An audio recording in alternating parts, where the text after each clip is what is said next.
Good afternoon and happy Friday. I'm Kara Rucker.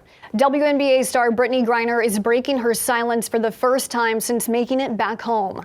This is your midday rundown aimed down the middle with straight arrow news.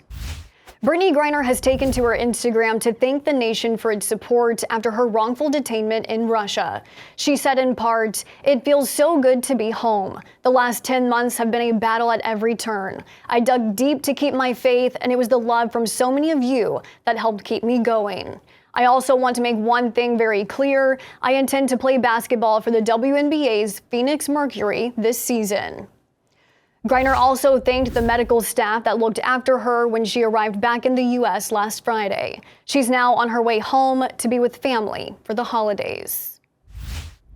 Now to an update on the public release of the JFK files. More than 13,000 documents were made public this week, but it's not fully transparent. 4,300 documents remain redacted in part. A law in 1992 called for the full file to be released by now, but the Biden administration has chosen to keep some files in the dark.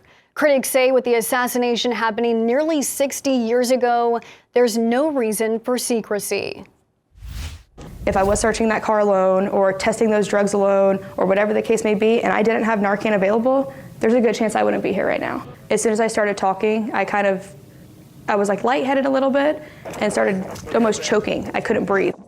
A police officer in Florida says she was exposed to fentanyl during a traffic stop, and what happened next was caught on body camera footage. Officer Bannock went in and out of consciousness as other officers on scene administered 3 doses of Narcan to save her life.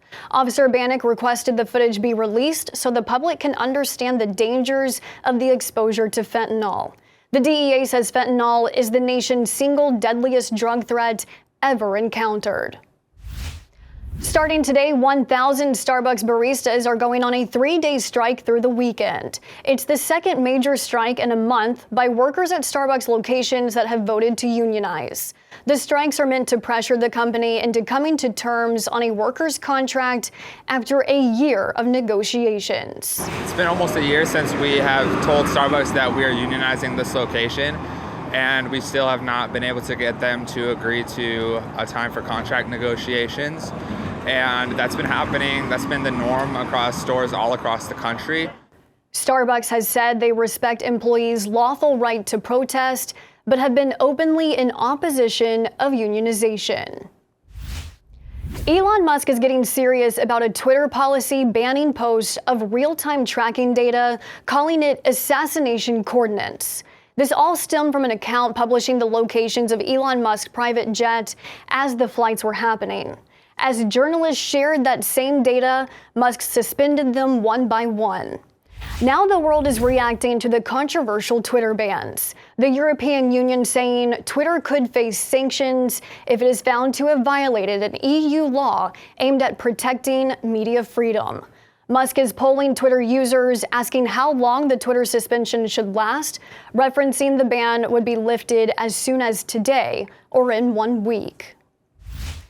The saying goes, we know more about space than we do our own oceans. But with new billion-dollar technology, NASA is hoping to get a better picture of the unknown.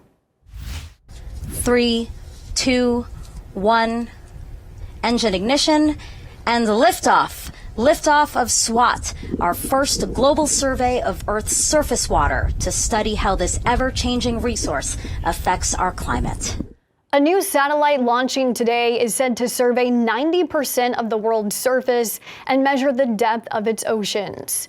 Data the satellite gathers is said to be a game changer in understanding the water cycle, the exchange of water between the atmosphere and our oceans, and the impact it may have on the warming of climates around the world. With the World Cup final between Argentina and France set for this Sunday, the UK is taking a moment to recognize its well-behaved fans. There were no arrests among fans from England, apparently for the first time ever. So after having fans arrested at every other World Cup, what could possibly have been the difference maker at this one? Who's to say? But this was also the first World Cup where alcohol was banned.